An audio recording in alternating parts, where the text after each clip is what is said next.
Hey guys, Mike from Wrestling Then and Now. Thanks so much for checking out the YouTube channel and for all your support. If you haven't already, please click subscribe. I have so much content coming up. You don't want to miss anything. If you enjoy this video, please give it a like. It really does help my channel grow. Thanks again. Tonight, we're talking all things WWE Hall of Fame. And I always say this, when you wrestle somebody, it's not like you can tell how good of a wrestler Shawn Michaels is when he wrestles Ric Flair. It's when they wrestle the underneath guys, Yeah. the job guys, the enhancement guys. So that's what we're going to talk about, our experience wrestling WWE Hall of Famers between myself and my buddy Mike joining us tonight. Say hello, Mike. Hello, Mike. He and I have wrestled over 20 WWE Hall of Famers. We're going to talk to you about wrestling them. We're going to talk to you about what they were like, talking over the match, all things WWE Hall of Fame. I wrestled Kevin Nash 4 times. I wrestled him twice as Diesel. I'm going to try, and if my editing skills are better, I'm going to put this bump in right now, me versus Diesel. And twice as Kevin Nash on WCW. And Kevin's been nothing but a pro, nothing but a great guy. One time in WCW, myself and Crowbar were stranded in the airport, and he said, "You're riding with me, boys," and he paid for the taxi. And just this last weekend, I saw Kevin Nash, and I said to him, "Hey, Kevin, you remember me? We wrestled on TV." He's like, "Yeah, I remember you." And you're like, "Yeah, whatever." But I'm You're like, the guy "Well, I that don't." suggested you take that crazy bump to make him look great. That's what he said to me. He says, Yeah, "Well," tell him about that. he said, "Well, I told Kevin when we wrestled, grab me by the throat, and you're going to choke slam me over the top rope backwards." He's like, But "Huh?" to give it like a little perspective into this, like we were 19. Yeah. It's not like you're 40 and you had years of experience and you're going up to this guy and be like, "Hey, let me suggest something." We're 19 and you had the balls to go up and say that to him, And he goes, "Huh?" I'm like, "Yeah, all you're going to do is this, and I'm going to do the rest." And I did this crazy bump for him, and people still talk to me about it this day. And again, maybe if my editing skills are better, I'll show it again right now. Oh, you see that bump, Mike? So he Didn't they said to me, use that in like the beginning, like the opening of Raw or something, or they they use it in used some? that on the Diesel video. Like if you buy the old VHS back in the day, a I few of know my they use it bumps. on something because So you had to let me know about 8,000 times. Mike, talk to me about wrestling Brutus Beefcake. I've never wrestled Brutus Beefcake. Brutus Beefcake. Okay. Good guy. Nothing bad to say about him.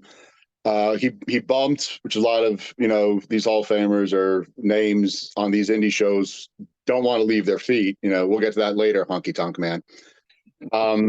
So, but Beefcake, no, he worked. He let me when I got the heat on him. He let me call, my spots. Because a lot of these guys want everything done their way. They don't want you opening your mouth. But he was a cool guy. Let me call my spots. Do whatever. Took some bumps. I don't want to get my hair cut because he was still doing that. So I had Rocco Dorsey manage me that night, and he was growing his beard real long. So Beefcake's like, "I'll just cut some off of his beard," and he's like, "Okay, I'm fine with that." I was like, "All right, cool. We got out of that." So, but yeah, it was fun. It was a good time.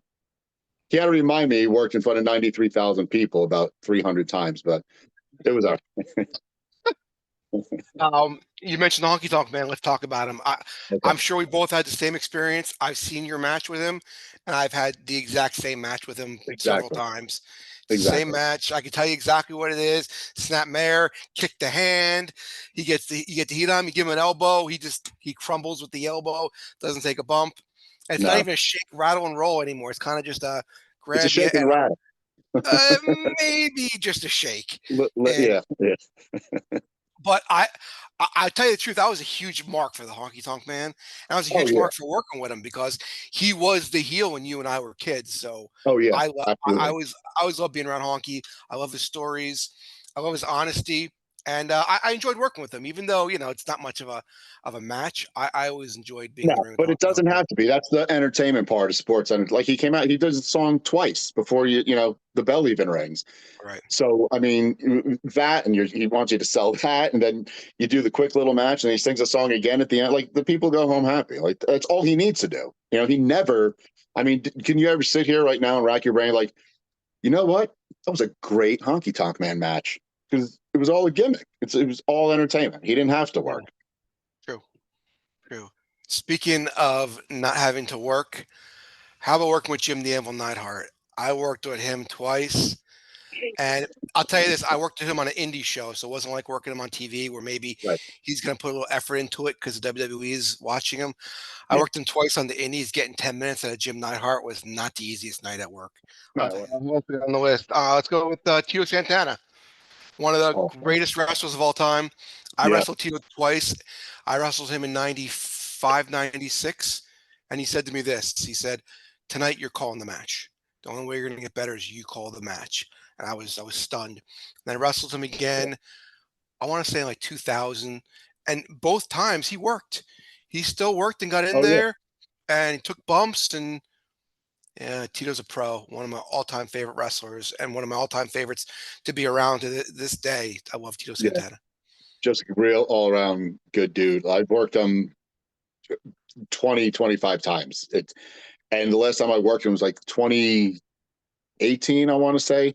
And he was still working his ass off and still bumping and still, and he did the same thing to me that he did to you with, Mike, you call the match tonight. Like it's, we've been in this, this is like our fifth, sixth time work. It's like, I trust you, call it, just go out there and let's do it. And he did. And I mean, the guy bumps, the guy wants to work. He still puts on a show. When promoter brings in Tito Santana and pays him, they're getting every single penny that they spend, because the crowd still goes crazy for him. He still has a line at intermission. And I think a lot of that is a testament of how good of a guy he really is. It comes across, when you meet him, just a genuine, nice man. It took you 5, 6 matches for him to let you call it. Our first time he let me call it. But we'll move on. Talk to you about wrestling the Rock and Roll Express. I'm so jealous. I never got a chance Oh to my wrestle God. them. Yeah, they were really one of the reasons I wanted to get into the business in the first place. I remember back 85 watching them on Crockett, and ever since I was 9, this is what I wanted to do, but I was always a smaller guy. I mean, I graduated high school like 175 pounds. When we did that thing with Crush and Lex, what we were talking about last time, maybe I was 180, if that, but then it was all big men back then. So I saw them.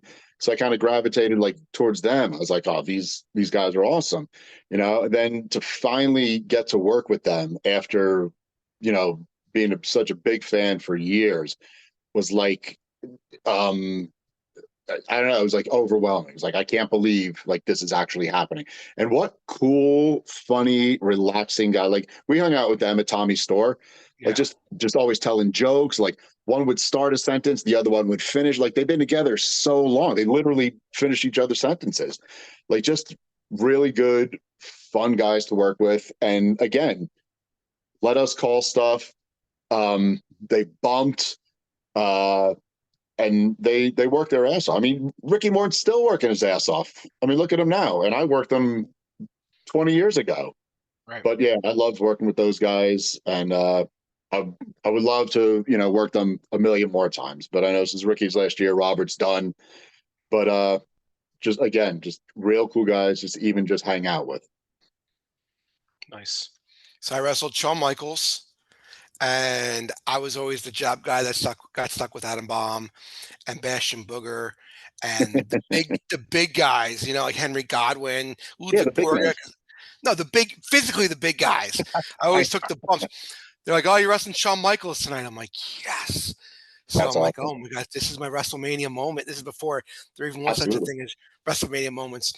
Yeah. So I'm like, "Oh, I Because you can't and I wait." were huge fans of him as soon as Oh gosh, when he turned heel, especially. yeah, yeah. You and I both wanted to be Shawn Michaels, big time. Absolutely. We had the glasses. Um, so I'm You like, "Oh, had I them. hope You made me buy a pair.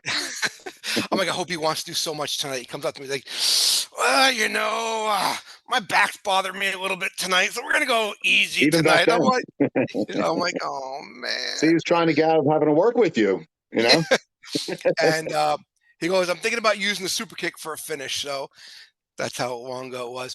So I'm getting ready to wrestle him now. The worst part about being a job guy is standing in the ring waiting for the star to come out because everyone just heckles the crap out of you. "Oh, you're gonna get your butt kicked. You suck." What am I gonna say? No, I'm not gonna get my butt kicked. You know what I mean? So you just sit there and it's just You the just turn worst. around and be like, that's hurtful. It's kind of hurtful. It's the worst 3 minutes of your life is just standing there half naked when the whole arena makes fun of you. So Shawn comes out and the smoke comes and this, smoke and the pyro and this and Oh that. yeah, And then they get him in the ring, and I see the ref say something to him, and Shawn yeah, walks to the back, and I'm like, "What's up?" And the ref goes, "There's too much smoke. We need to wait yeah. for all the smoke to clear, and then do his entrance again." So it was like 15 minutes. I'm just standing there waiting for Shawn. Great. Um, but I mean, what do I say at Shawn Michaels? And he was, he felt nothing, and Yeah, yeah, it was great. And he set the ladder up over me and went up and cut the promo on Razor Ramon for the WrestleMania 10 ladder match. yeah, yeah. Yeah, that was That's my cool because nobody else he's worked a million other job guys, but he never did that with anybody else. So that was pretty cool to be part of that. he told me too. He's like, I was waiting for the perfect guy to do that spot with the ladder, the perfect one. He told me that. Yeah, yeah. You look good laying on your back, looking up at a ladder. I'll tell you this about Shawn too. One time, do you remember when he had to vacate? He vacated the IC belt and then came back. He came back and he started the feud with Razor, who's the real IC Yeah, champ.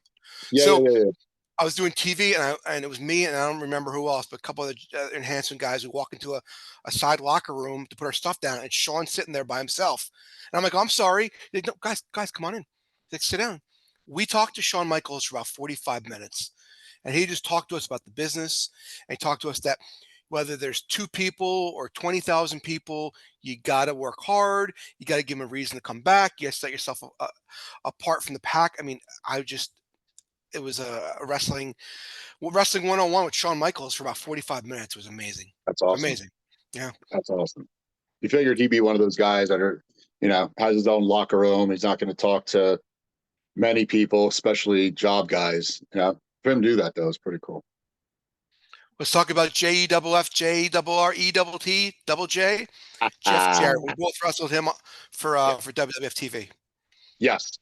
So I remember I was supposed to work the Heavenly Bodies that night. So me and I remember who my partner was. This is 94. We're going over the match with the Bodies and Cornette. Then all of a sudden, Bruce came in and he's like, Mike, come here. He's like, we're going to pull you. And Cornette's like, well, it's nice working with you, Mike. I was like, you too, Jimmy. All right, you take care now. But then for some reason they switched and they put me with Jeff Jarrett. And a little bit of trivia here. I was the first guy he started using the figure 4 on. So Mike Davis, that's the guy that I switched with. They put him in my match. I took his match. So I remember when they announced me that night, Don't me as now. Mike Davis. Promise. I'm I in the middle of a promise. It's getting sentence. better. I'm in the Better, middle people. of a sentence. Don't hang up. Go ahead, Mike Davis. Yeah, I was like, but I remember like going over the match in the hallway. Mike Sharp walks by and he just goes, "Hey, just chop him. Jeff is a pussy." And I remember Jeff. He like looked up. He went, like he kind of laughed, but like you can tell he's a little bit agitated. But I remember like we're going over stuff and he's asking me, what can you do? I was like, oh, I'm going to get some shit in, Beginning I was spot. I like, remember that. you do really good. I'm like, I can throw a good drop kick. And he goes, can you miss a drop kick? I was like, son of a bitch. I was like, yeah, of course I can. So I think my big spot there was I gave him an arm drag and You went up it was and all over too, I downhill from think. there. It was Did all you go up and downhill from over? what's that? I remember you going up and over or something. I could be wrong, but I Oh remember him yeah, giving you yeah. something. I did I grabbed and I faked the cross body.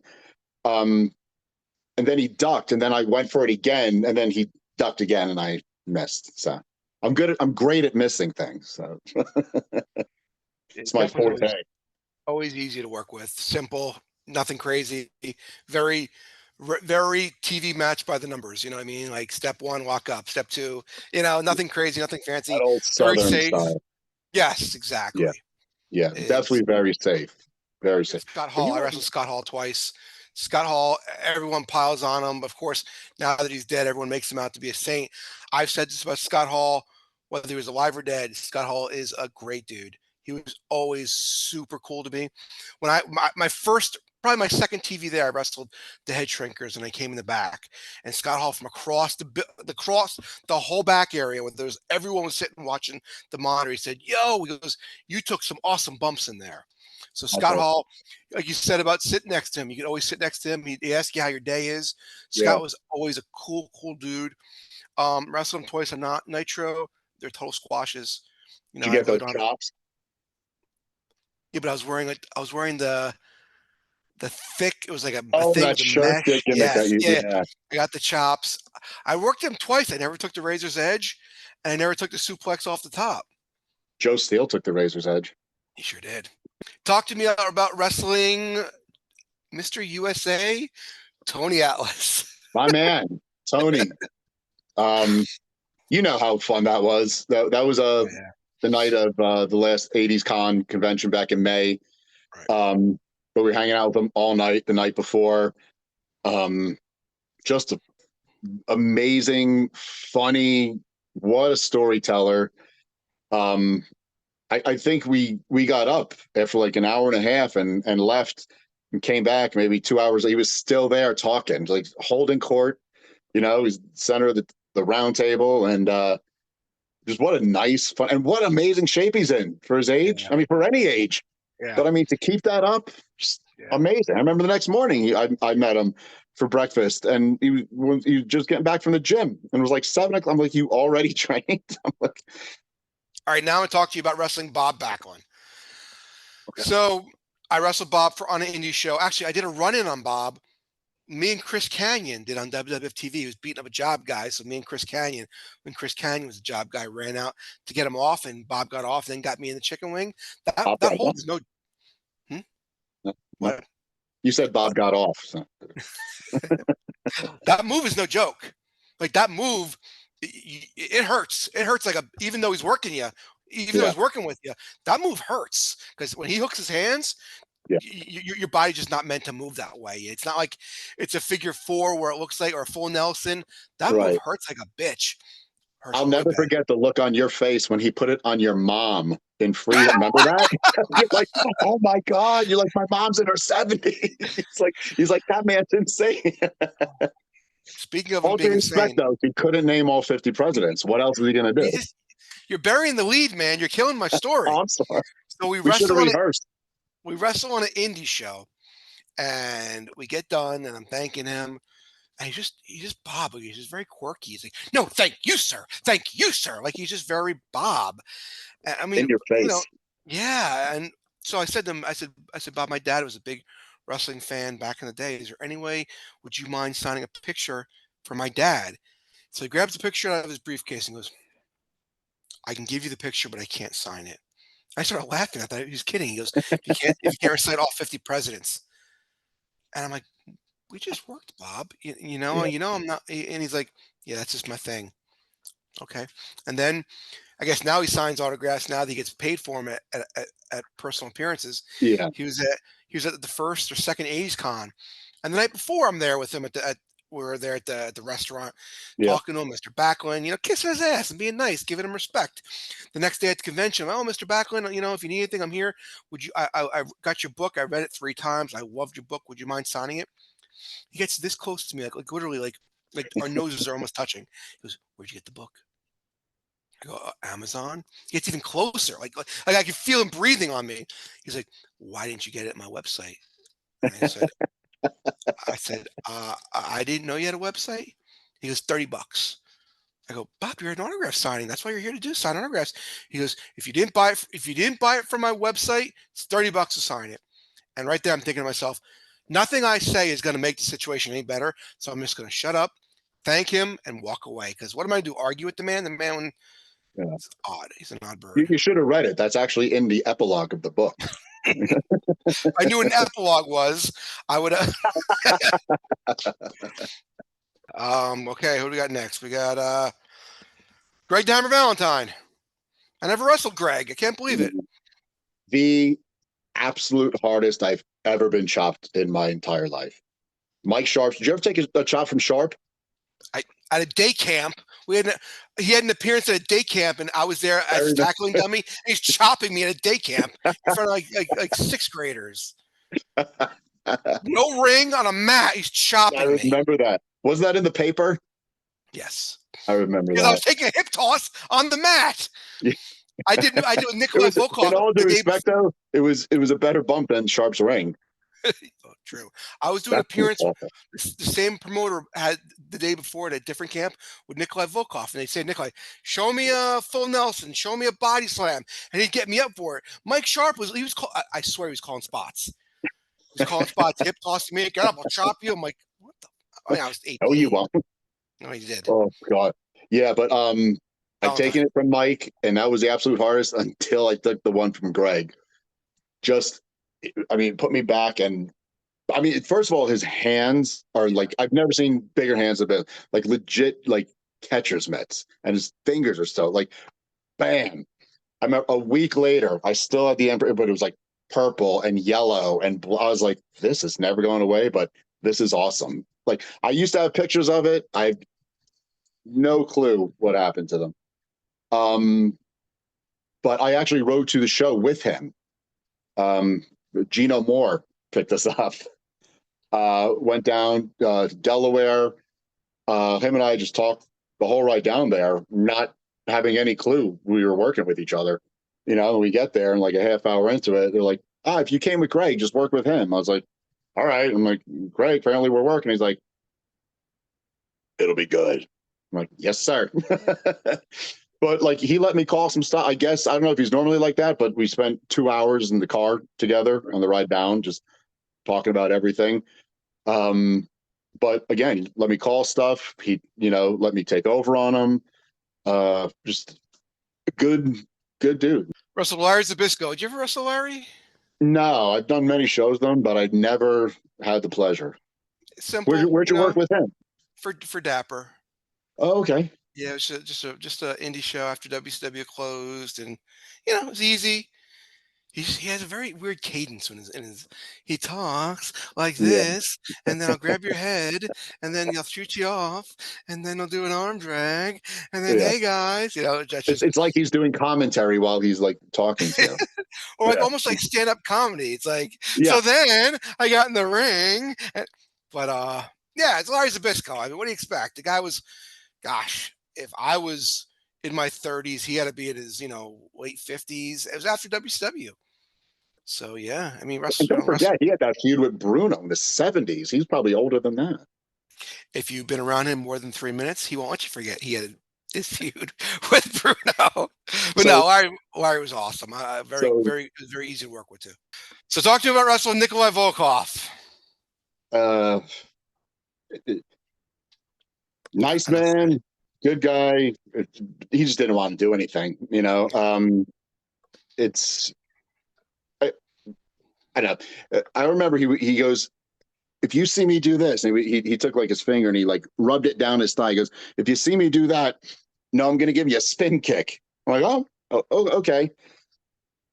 I saw this about 83 times in about 6 minutes. It was pretty much spin kick, spin. I don't know if I got any heat at all, to be honest with you.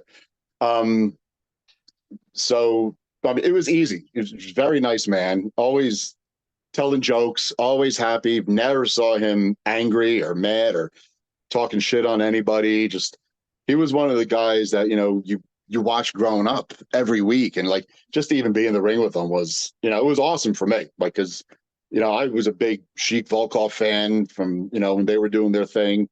But again, like that's the cool thing. Like the era we got in, like we got to work with all those '80s icons. Like that era will never happen again. Talk to me about wrestling Scott Steiner. So it was more of like me in a secondary role. Jeff worked with them, but it was just more of a handicap match than anything because I don't think I was really on the floor. I was in the ring with them more. Was on the floor, but again, what a giant man! Like not so much tight. I think we are eye to eye, but just really cool. Like you hear a lot of things about Scott Steiner, like you said before with Scott Hall. But you can't believe everything you read in the internet. You can't can he be a dick? I'm sure he can. We all can be. And, you're with these guys night after night after night. You're going to get on each other's nerves, like we're an hour away and I can't stand you, So, but just very personable, very nice, very approachable. Anybody that was coming up to him, he took the time to talk to them. Let us get a ton of heat on him. And I didn't feel a thing. All those style, the throws, elbow drops, the felt nothing. And he sold, he bumped, and just nothing but good things to say. But we did that twice for Dino. But just really good dude to work with. What about Bushwhacker Luke? I never wrestled him either. What about him? I worked both of them years ago. I think it was for Dapper, actually. Might have been for Dina. I don't. But yeah, it doesn't. But this last time, like a year and a half ago, was Luke. He's still going strong. It was me, Tom Brandy, and Kalua against Luke, Leo Sparrow, GKM. So those are Tommy's big baby faces. So it was us three, and then they're like, hold on, this isn't fair. We got something. Boom, the music hits. Everybody goes nuts. But we went over that. I'm not kidding, Mike, for about 45 minutes before we went out there. He wouldn't let Tom go. He wouldn't let me go. Let Mike. He's like, no. And then we leave, and Tom's like, "Are you?" He's like, "I thought he was messing around." He's like, "Did you hear everything he wants?" We get out there, did none of it. Really? Forgot every single stuff. And Tom's like, "Thank God." He's like, because I couldn't remember all that. It was like a lot of duck under, reverse, then drop, then reverse, like just so many reversals. You don't know, where you're standing or on your back by the time he was done. But yeah, thank God he forgot all of it, and we actually had a pretty decent match. All right, Jimmy Snuka. I wrestled Snuka twice, both on indies, never for TV. First time I worked with him, he worked. He looked good. He worked his ass off. We went about 15 minutes, and I took the big splash off the top. Oh, how was Wasn't that? the easiest thing to take, but it wasn't. No, Didn't kill me. Didn't kill me, but it wasn't easy. You definitely felt it. Well, after that Quebecer finish, you could take anything. Very easy, like during the heat, took whatever I wanted, but I wasn't calling, dives or power bombs, so I was just easy stuff. Second time I worked him was later on, and it was a whole different Jimmy. Like he was just, the promoter told me, he said, you better get at least 5 minutes out of him. What year was this? Oh gosh, I don't know, but it was in the 2005s area, 2006, 2005. Yeah, probably. I'm just guessing. That's about the time I worked them. I think it was 06. I took the splash off the second, and it just wasn't the same Jimmy. I mean, I didn't even take that. No. Threw him into the corner, charged. He moved, rolled me up 1, 2, 3. Talk about taking a splash off the top. I took it from Hall of Famer Rikishi. I wrestled him 3 times on TV as one of the head shrinkers. I'll be honest with you, man. They take those. You'll never find a Samoan that can't work. You won't. It's impossible. And they take carry on everything. And the big splash off the top, it was probably lighter than Jimmy's. Oh, yeah? Yeah. And I mean, he wasn't Jimmy Rikishi just looked size. like he killed people. Yeah. He wasn't Rikishi size at the time, but he was still a big boy when he was fought too. No, he was still at least 3 bills. Yeah. The first time you took it, you had to be laying there like. Yeah. Well, I only took the splash once. The first time I worked with them, and I was scared out of my mind. Yeah. I would have been, because they're such great workers. They look like they're killing you. Yeah. But that's the whole thing about being a great worker. Last Hall of Famer on the list is the Olympic gold medalist Kurt Angle, who I wrestled in a dark match. One of his first matches, and he came up to me and he said, "Would you mind calling the match for me?" I said, "Sure, I'll call the match for you." I had no idea who he was.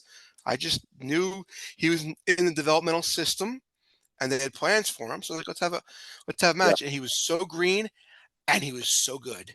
You said it was like Nassau Coliseum or something? Yes, it was Nassau Coliseum. And that's when they were like selling buildings out too, right? No. It was the Meadowlands. Meadowlands. It was a Meadowlands. I wrestled That'd be Crowbar cool at the for you. Meadowlands. That's your like Yeah, arena as a wrestled kid. Crowbar and Kurt Angle at the Meadowlands. So we put together a match. We had like 12 minutes. It went perfect. I'll tell you a funny story. I've told 100 times already, but I'm going to Yeah. say it. I'm going to tell it again. So we're getting ready for our match, and we're in the grill position, getting ready to go out there. But Jim Ross is standing there, and Jim Ross says, between your promos, between your progression in the ring in our developmental system, and between your Olympic background, I think you're going to be one hell of a great wrestler. And I look at Kurt Angle dead in the face, and I said to him, "Were you in the Olympics?" And he looked at me, and he looked at me like I had 15 heads and said, "I won the gold medal for the Olympics." And right there, I think it was like Bruce Pritchard said, "Go!" And I went to the ring, and I legit thought he was going to kill me. I thought You he was going should to kill have. me. He You should have. He should really have. should have. He should have punched me in the face. Because that's like I always say. Maybe It's it's like not saying, always a good thing to have the balls to say things to people, Mike. Like, but you want to pick and choose. Is that a hill you want to die on? Like, think about it. If you don't watch the Olympics, which I don't, how do I know he no, wasn't like a bronze medal, bobsled team? I didn't know, but yeah. he was a Olympic gold medal. I had no idea. And I always say it's like saying to Walt Disney, "You ever been to an amusement park?" It's. Were you in the Olympics? He won the gold friggin' medal with a broken friggin' neck. Yeah, He see, didn't say Gordon that back then. Ramsay, you're a chef? Yeah, I'll just have a peanut butter sandwich, Gordon. I don't want to. But yeah, and Donkey. ran into Kurt Angle a couple years ago. He had no recollection of the match or me, but yeah, he said he didn't remember it, but Hey, but you got a story. it happened. You I got a story. insulted you, and for forgetting me, I'm going to insult you again next time. I might smack you around next time I see you, Kurt. Um, and yeah, I still wouldn't take that bet. no, not at all. So that's our Hall of Fame stories. A lot of thumbs ups, a few thumbs downs, but that's what it was like wrestling guys in the WWE Hall of Fame. And it's such a thrill because myself and Mike were such a big Northeast wrestling fans growing up, and getting to meet these guys at conventions or getting to wrestle with them. I don't care how long you've wrestled. You step in there with someone that you watch as a kid, like a Tito or a Jimmy or a Yeah. Valentine or a Beefcake. It's Anyone from that whole always good. golden era is Yeah. just, like I said, they were just, I don't know if it's because we were kids, but they're all just larger than life. There's no like larger than life character anymore, but that's coming from, a 49-year-old point of view. You can ask a 6 or 7-year-old, Right. maybe they say John Cena. I don't know. Now, I don't know.